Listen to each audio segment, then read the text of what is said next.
Hello my YouTube family, welcome back to my YouTube channel mommies pride. My name is Divya और आज हम बात करेंगे बच्चों की टीथिंग के बारे में।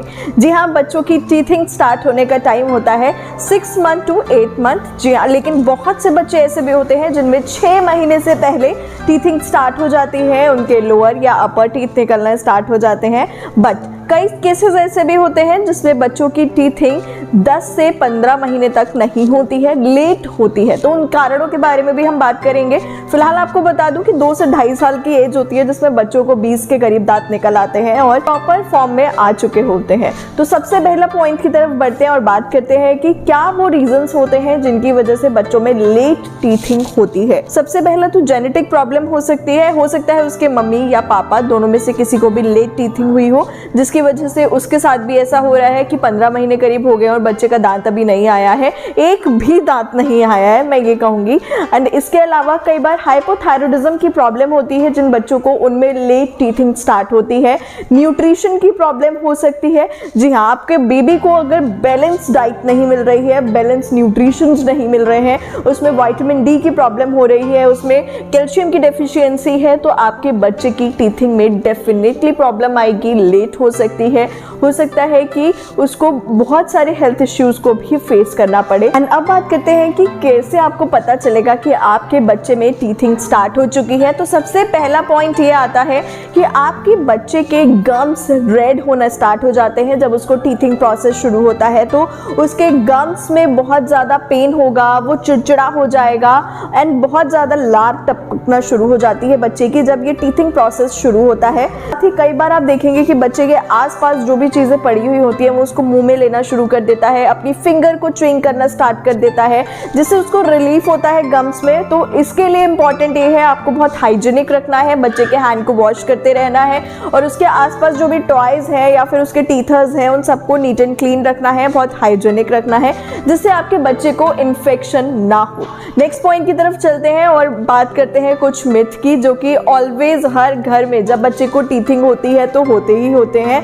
सबसे पहला कि अरे कहीं बच्चे को अपर टीथ पहले ना निकल आए, ऊपर का दांत पहले ना निकल आए, उसको ये हेल्थ प्रॉब्लम हो सकती है, वो हो सकती है। तो फिलहाल आपको बता दूं कि बच्चे की टीथिंग का ऊपर और नीचे निकलने का, इसका हेल्थ से कोई भी रिलेशन नहीं है। आपके बच्चे का अगर पहले ऊपर का दांत भी निकलता है तो उसको कोई हेल्थ रिलेटेड प्रॉब्लम नहीं होती है, ये बिल्कुल नॉर्मल है, चाहे ऊपर का दांत निकले या फिर नीचे का। सही टाइम में निकलना इंपॉर्टेंट है, जो कि अगर निकल रहा है तो आपका बच्चा एकदम परफेक्टली हेल्दी है। इसके अलावा दूसरा मिथ आता है कि अरे बच्चे को इतने लूज मोशन हो रहे हैं दांतों में निकलने के टाइम पर ना, ये बहुत नॉर्मल है, घर में ऐसी बातें अक्सर होती हैं। तो फिलहाल बता दूं कि दांतों के निकलने का लूज मोशन से कोई भी कनेक्शन नहीं होता है। आप चाहे अपने डॉक्टर से पूछ सकते हैं। बेसिक रीजन उसके पीछे ये होता है कि आपका बच्चा जब दांत निकल रहे होते हैं तो उस टाइम में जो भी चीज़ उसको मिलती है उसको उठा के मुंह में लेता है, च्युइंग करता है, दबाता है, तोड़ता है।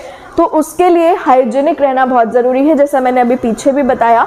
अगर आप उस टाइम पे हाइजीन का ध्यान नहीं रखते हैं, साफ सुथरा नीट एंड क्लीन टीथर्स, बहुत नीट एंड क्लीन उसके टॉयज, इन सब चीज़ों को नहीं रखते हैं, तो उसके पेट में कुछ इन्फेक्शन हो जाता है, जिसकी वजह से उसको लूज मोशन होते हैं, ना कि दांत निकलने की वजह से। तो ये दोनों मिथ भी मैंने आज दूर की। इसके बाद अब चलते हैं नेक्स्ट पॉइंट की तरफ कि आखिर वो कौन सी स्टेजेस हैं जिसमें आपको जाना है इमीडिएटली डॉक्टर के पास। आपको बिल्कुल भी टाइम वेस्ट नहीं करना है। सबसे पहले तो अगर आपके बेबी के गम्स में से ब्लड आ रहा है, अगर ब्लीडिंग हो रही है, तो आपको टाइम वेस्ट नहीं करना है, तुरंत जाना है। आपको अपने बेबी के डॉक्टर से कंसल्ट करना है, अपने पीडियाट्रिक्स से कंसल्ट करना है और फिर उसको जो भी वो मेडिकेशंस देते हैं या फिर ओरल ड्रॉप्स देते हैं वो दीजिए। नेक्स्ट पॉइंट, अगर आपके बच्चे को टीथिंग के टाइम पे कंटिन्यूसली फीवर चल रहा है, बढ़ता जा रहा है, हाई फीवर है, तो आपको डॉक्टर से कंसल्ट करना है, बिकॉज ये बिल्कुल नॉर्मल नहीं है अगर आपके बच्चे को टीथिंग हो रही है। तो एक और पॉइंट इसमें, अगर आपके बच्चे को रैशेस हो रहे हैं, थोड़ा नॉर्मल है अगर कभी कभार आपके बेबी के फेस पे या हाथों पे रैशेस हो रहे हैं टीथिंग के टाइम पे,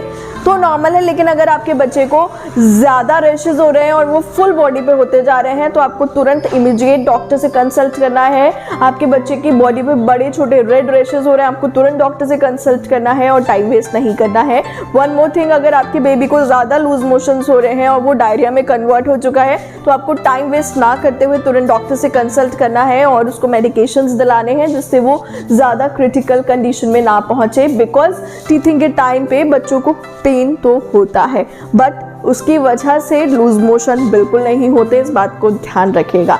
मैं मिलती हूँ नेक्स्ट वीडियो के साथ। चैनल को नहीं किया है सब्सक्राइब तो कर लीजिए और कमेंट करके ज़रूर बताइएगा कि आपके बेबी का टीथ कौन से मंथ में पहला निकला था। मेरी बेटी को 6 मंथ की एज में नीचे के दोनों लोअर टीथ एक साथ निकले थे, और आपके बेबी को कब निकले थे कमेंट करके बताइएगा। एंड साथ में एक और पॉइंट कि मेरी बेटी को अभी तक की टीथिंग टाइम में कोई भी प्रॉब्लम ऐसी नहीं हुई है कि लूज मोशन वॉमिटिंग हुआ हो, क्योंकि हाइजीन का हम ध्यान रखते हैं। तो आप भी हाइजीन का ध्यान रखिए, अपने बच्चे को हेल्दी बनाइए। मैं मिलती हूँ नेक्स्ट वीडियो के साथ। Bye bye, take care, love you all.